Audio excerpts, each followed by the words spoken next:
Here's an expanded version of your passage, staying true to the tone, imagery, and emotional tension. Eliza absent-mindedly traced slow, swirling circles in the fog her breath had left on the cold window pane. The glass was cool beneath her fingertips, grounding and real.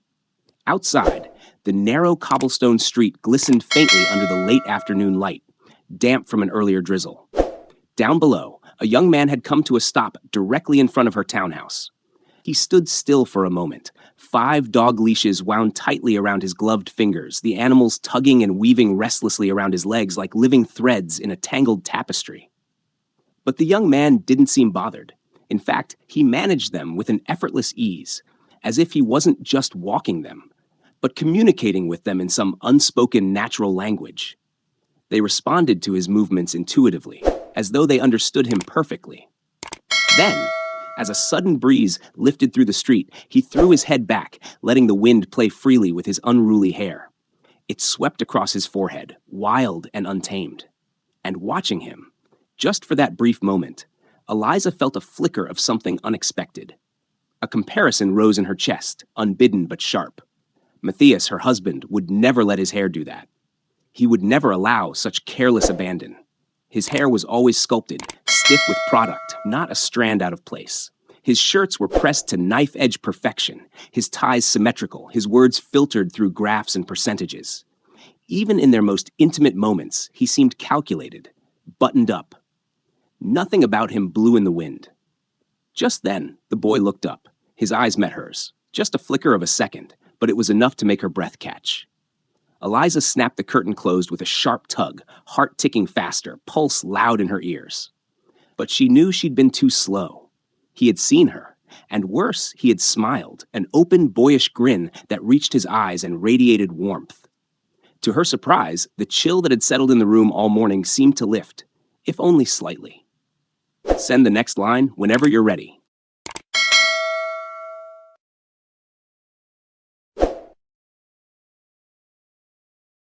Here's a longer, deeper version of your next passage, keeping the emotional current and subtle tension intact. Luca, the dog walker with the wind-swept hair and sun-warmed smile, started appearing like clockwork every morning. The clatter of paws against the stones below became Eliza's new morning chime. At first, she simply watched him from behind the curtain, her breath fogging the glass as the dogs bounded and tangled, as Luca laughed and commanded, patient and magnetic all at once. But soon, watching wasn't enough. One morning, almost without thinking, Eliza slipped outside and offered him a cup of coffee. It was a tentative gesture, wrapped in casual small talk, but the way he accepted it, with a quiet, grateful smile, ignited something unspoken between them. From then on, it became a ritual.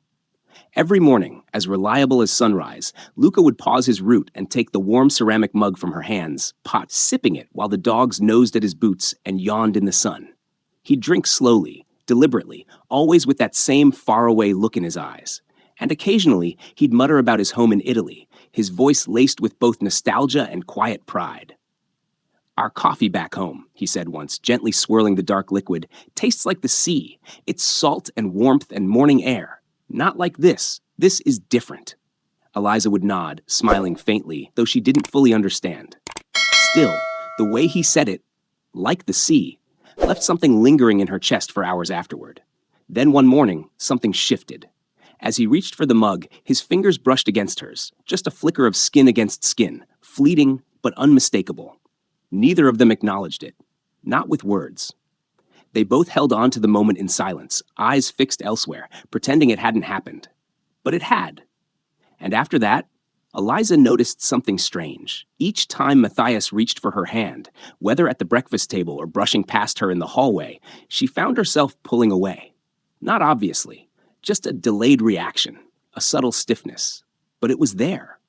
Her hands remembered the warmth of Luca's fingers, and they no longer wanted anyone else's. Send me the next line whenever you're ready to continue.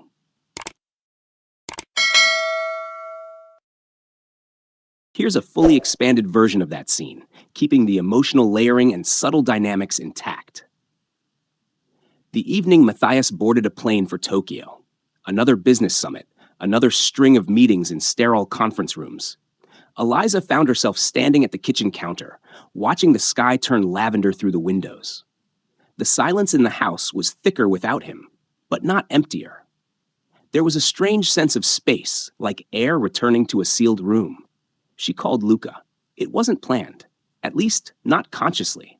But when she heard his voice on the other end of the line, warm and surprised, agreeing without hesitation, she felt something loosen inside her.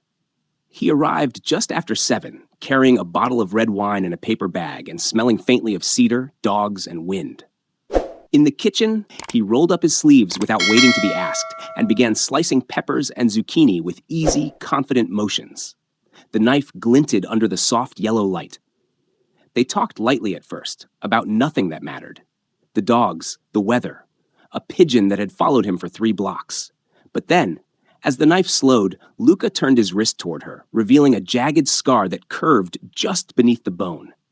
"This," he said, not looking up, "was from my father's boat. The propeller. I was 16 and stupid. Thought I could dive and beat the engine." His smile was crooked, wry, but there was no humor in his eyes. He didn't yell, just sat me down, poured grappa on the wound, and said, "Le ferite insegnano quello che le parole non possono." Wounds teach what words can't. Eliza stared at the scar for a moment too long, then instinctively tugged at the sleeve of her blouse. Her own wrist, delicate and pale, was weighed down by the diamond-studded watch Matthias had given her on their anniversary. It sparkled under the light like a prize. Elegant, expensive, cold. Every 60 seconds, it chimed so softly you could barely hear it, but once noticed, it was impossible to ignore. Tick, chime, tick, chime. A mechanical whisper, reminding her that her life wasn't measured in moments or feelings, but in schedules, timetables, and expectations. Dinner continued, the vegetables sizzling in olive oil, garlic filling the room. But Eliza's wrist felt heavier than ever, like it was shackled to a life she had never chosen, only fallen into. "Send me the next line whenever you're ready. This is getting good." Here's the expanded version of your next passage, deepening the emotion, staying loyal to the atmosphere, and layering the subtle emotional betrayal. It began with a cough, low, wet, and unfamiliar. Orpheus, Eliza's old Great Dane, usually moved through the house like a gentle shadow, his breath slow and steady like the ticking of an old clock. But now he lay curled on the living room rug, trembling, his ribs rising and falling in erratic jerks. Eliza had known him since he was a pup, a clumsy giant with paws too big for his body, who'd grown into a quiet, watchful presence, more companion than pet, more guardian than dog. That night, as his breathing grew shallow and his eyes lost focus, she called Luca. He arrived within minutes, hair damp from the rain, sweatshirt clinging to his shoulders. He didn't speak much, just knelt beside Orpheus and began dribbling water gently into the dog's mouth, one slow drop at a time. He stroked the gray-muzzled head, whispered in Italian, and stayed until dawn. Neither of them slept. When the vet finally came, the diagnosis was grim. The treatment was expensive, uncertain. Eliza didn't care. She paid it all. Matthias returned the next evening. He barely stepped into the house before picking up the vet bill from the counter, scanning the total like he was reading a menu. His brow furrowed, not with concern but calculation. "This is absurd," he said flatly. "We'll order a new dog. Cheaper." Eliza looked at him then, really looked at him, for the first time in what felt like years, and in that moment, something inside her stilled. His eyes, always so focused, always so busy, held nothing. No sorrow, no hesitation, no memory of who Orpheus had been. Just numbers. Cold, blinking digits. They reminded her of a calculator screen, clear, practical, and utterly soulless.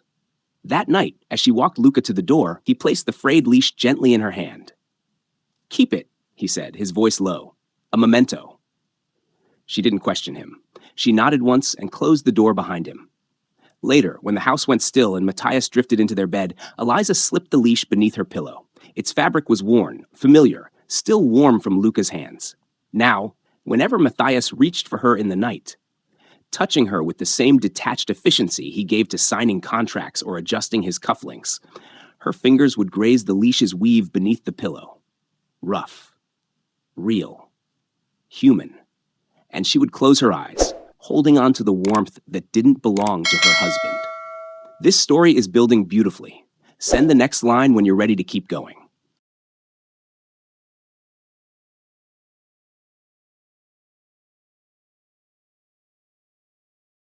Absolutely.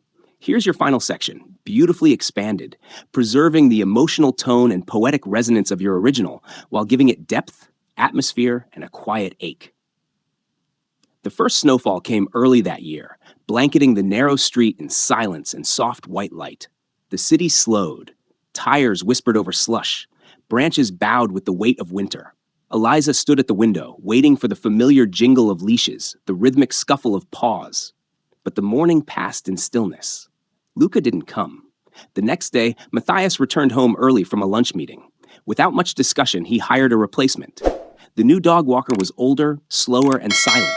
He always wore black leather gloves, even indoors. He didn't speak to the dogs, he directed them. They obeyed out of routine, not connection. Eliza watched from the kitchen doorway as the man adjusted Orpheus's old leash, Luca's leash, with brisk, impersonal fingers. Something inside her winced.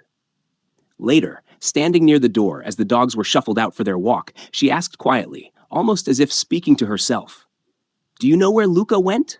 The man didn't look up as he clipped the leash to a collar. "Back to Sicily," he said. "His father's boat sank." The words landed heavy, like snow sliding off a roof. Eliza didn't respond. She simply nodded and closed the door. Back at the window, she reached out and drew a breathy circle on the cold glass, watching it fog over beneath her fingertips. Outside, the wind curled and shifted, lifting powdered snow into the air like ash. She stared at the street below, empty again, and realized something had changed. Not just in the house, but in her. Not in one moment, but a dozen tiny ones. A dozen near breaths. Because now she understood, the line between loyalty and betrayal isn't marked by some grand event. It's thinner, quieter. It's the space between two hands that almost touch. The flicker of warmth you pretend not to feel. The moment you forget to breathe. Instead of an ending, there is no real conclusion. Eliza still wakes early, pulls the curtain aside, and watches the street each dawn. The dogs come and go, strangers pass below, the world continues. But the ache remains. Sometimes, when the wind blows from the south, it carries something with it, a scent she can't quite place. Brine, maybe? Old rope? Salt water? Or perhaps it's just memory, masquerading as a breeze. Perhaps it's only the ghost of bitter coffee on her lips.